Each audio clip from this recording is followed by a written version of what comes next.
Darrell Jazz Johnson, Gospel Herald, CitySportsReport.com, here with ESPN's Tim Legler. Tim, how are you? I'm doing fantastic. Looking forward to a great night.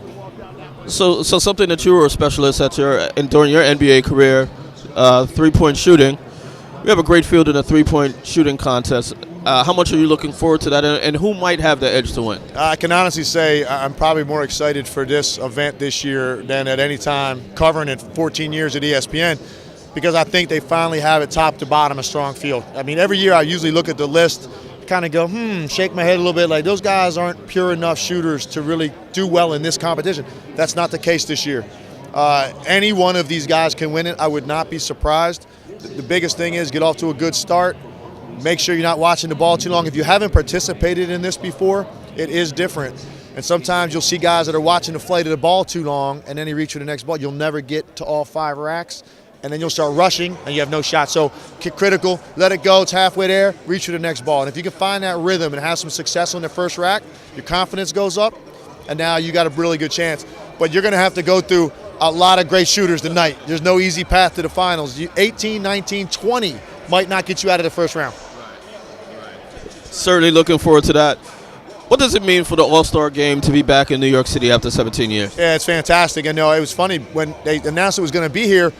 I started thinking about all the All-Stars, 14 at ESPN. I'm like, was it been in New York before? No, it was before I even got to ESPN. So it's one of the meccas. We know that. You know, New York is a proud basketball tradition, and people love their basketball here. And so to bring it back, and not only to New York, to Times Square and to Madison Square Garden, Brooklyn gets a share in the wealth too. So they have 2 franchises this close together.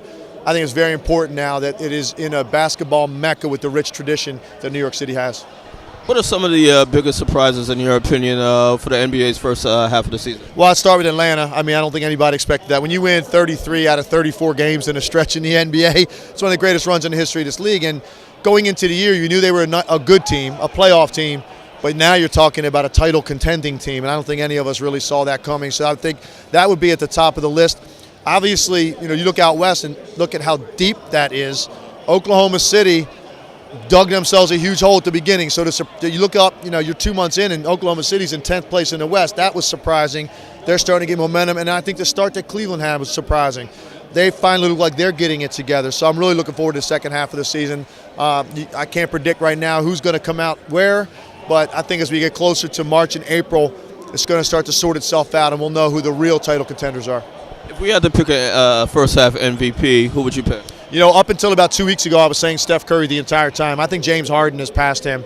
It's neck and neck. If they had the vote today, I think those 2 guys would basically split the vote. I think they're the 2 guys at the top. But I look at what James Harden has done since Dwight Howard went out of the lineup.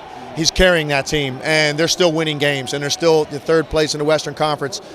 To me, what he has done on a consistent basis every single night stands out, because it's not just his scoring. He's leading the league in scoring, but he's 6 rebounds, 7 assists a night. So he's playing the all-around game, creating shots for his teammates. So I'd put him just a hair above Steph right now. LeBron James is closing the gap very, very quickly. And don't forget about Kevin Durant. If he goes off second half of the last 30 games, you might find him in the running as well. Final question. What are your earliest memories of the All-Star game as a kid growing up? For me, growing up, All-Star game was on must-see TV. And the reason was because if you go back and even look at some of the NBA classics, and when they show the All-Star game from the 80s, which is the era that I was watching growing up and loving the game, those guys really were getting after it. They didn't like each other very much, the East and the West. And you watch the post play in games like that, they're banging each other. Guys are going to the rim, they're getting fouled hard. The game has evolved a little bit more into a show and entertainment. And so that's what I remember more than anything. These were the best players in the world playing their hardest, all in one place. And you really can't get any better than that if you're a basketball fan. And that's part of what made me fall in love with the game as a youngster, and wanted to be one of those guys, hopefully one day put an NBA uniform on. All right, thanks a lot for your time. Appreciate it. Thank you. Thanks.